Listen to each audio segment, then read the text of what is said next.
जिनका क्या औकात है उसके नाम पर लोगों को टिकट मिला। इसका मतलब है कि जीतन मांझी का औकात वहाँ नहीं समझा गया। झारखंड और दिल्ली में जिस प्रकार से आपने हमको धोखा दिया, वैसे धोखा यहाँ नहीं चलेगा। नमस्कार, आप देख रहे हैं दर्श न्यूज। मैं हूं आपके साथ रितेश शर्मा। बिहार की राजनीति बहुत ज़्यादा गर्म होती हुई दिखाई दे रही है। एक तरफ जो है तेजस्वी यादव लगातार नीतीश कुमार पर हमलावर हैं, तो उधर से नीतीश कुमार की तरफ से भी जो है हमला किया जा रहा है। जदयू जो है वो आरजेडी पर हमलावर तो रहती ही हैं, इसी बीच जो है दल बदल की राजनीति भी शुरू होती दिखाई दे रही है। बिहार एनडीए के घटक दल जो हैं, जिसमें हम पार्टी आती है, उसके मुखिया हैं जीतन राम मांझी। उन्होंने ऐसा बयान दे दिया है जिससे ये लग रहा है कि एनडीए में भी सब कुछ ठीक नहीं चल रहा है। कल तक बात ये हो रही थी कि महागठबंधन में खटपट है और एकजुटता नहीं है, लेकिन अब जीतन राम मांझी के बयान से ये साबित होने लगा है कि बिहार एनडीए में भी खटपट शुरू हो गई है। सबसे पहले तो पशुपति पारस, उन्होंने जो है लालू यादव से मुलाकात की, तेजस्वी यादव से मुलाकात की और कल ही ये बड़ा ऐलान कर दिया है कि हमारे साथ धोखा किया गया और जो है हम एनडीए का साथ अब छोड़ने वाले हैं। हमने अंत तक जो है एनडीए का साथ दिया, लेकिन अब हमसे नहीं हो पाएगा। तो ऐसा लगता है कि केंद्रीय मंत्री और हिंदुस्तानी आवाम मोर्चा के संरक्षक जीतन राम मांझी भी इन दिनों भारतीय जनता पार्टी से खफा चल रहे हैं। हालांकि वो नाराजगी की बात को खुले मन से नहीं स्वीकारते हैं, लेकिन उनकी बातों से साफ पता चल रहा है कि उनके मन में बीजेपी और एनडीए से बड़ी शिकायतें हैं। कुछ दिन पहले ही उन्होंने बिहार विधानसभा चुनाव में 20 सीटों की दावेदारी कर सियासी सरगर्मी बढ़ा दी थी। वहीं अब खुले मन से औकात दिखाने की बात कर रहे हैं। उन्होंने कहा है कि इस चुनाव में हम एनडीए को अपनी औकात बताएंगे। जहानाबाद में एक कार्यक्रम में पहुंचे जीतन राम मांझी ने कहा कि पहले झारखंड और अब दिल्ली विधानसभा चुनाव में हिंदुस्तानी आवाम मोर्चा को एक भी सीट नहीं दी गई। उन्होंने जदयू और एलजेपीआर का नाम लिए बगैर कहा कि औकात के हिसाब से वहां सीट बांटी गई। इसका मतलब यह है कि हमारी वहां औकात नहीं है। हम संरक्षक ने कहा है कि अगर ऐसा है तो हम भी बिहार में अपनी औकात दिखाएंगे। कि झारखंड में और दिल्ली में तो देखा गया कि जिनका क्या औकात है उसके नाम पर लोगों को टिकट मिला। इसका मतलब है कि जीतन मांझी का औकात वहाँ नहीं समझा गया कि दिल्ली में भी औकात नहीं है और झारखंड में भी औकात नहीं है, इसलिए वहाँ टिकट हमको नहीं मिला।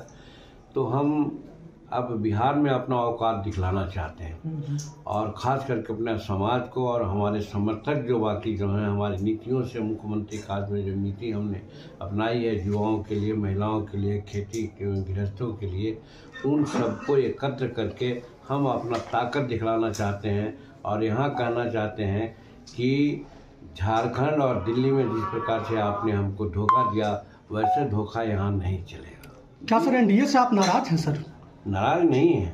घर में रोटी की मांग तो कर सकते हैं ना गार्जियन से। अगर हमको 4 रोटी की भूख है, हमको 1 और रोटी नहीं दीजिएगा तो हम गार्जियन से मांगे नहीं है। वही मांग मेरी है।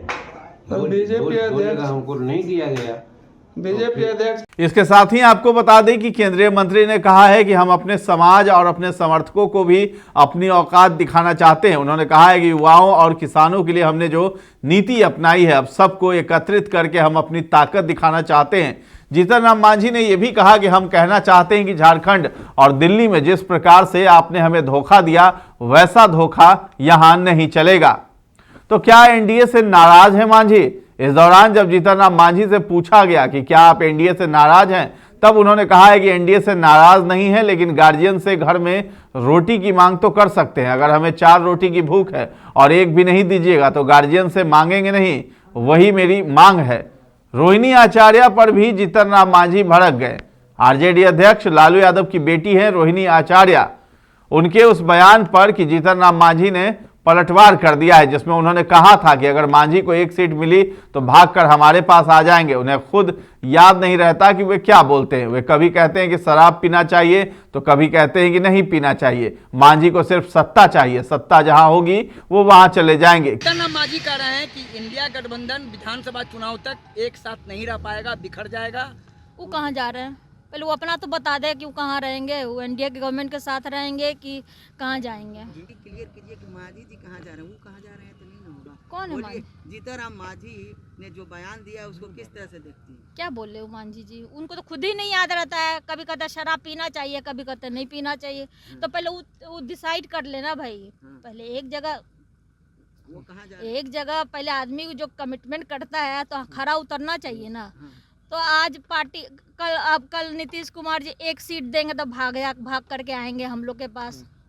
हाँ, तो ये सब ताल मतलब कि जो पैसे का मोल और उनको खाली सत्ता चाहिए, तो ये सब सत्ता जहाँ जाएगा वहाँ पे ये लोग जाएंगे। लेकिन मांझी जी को क्या लग रहा है तो महागठबंधन में आएंगे क्या मांझी जी? हम नहीं जानते बे, ऐसा लोग का ना जनता जवाब देगी। केंद्रीय मंत्री ने इस पर प्रतिक्रिया दी है और कहा है कि पहले रोहिणी आचार्य को ये बताना चाहिए कि वो कहाँ रहेंगी या नहीं रहेंगी।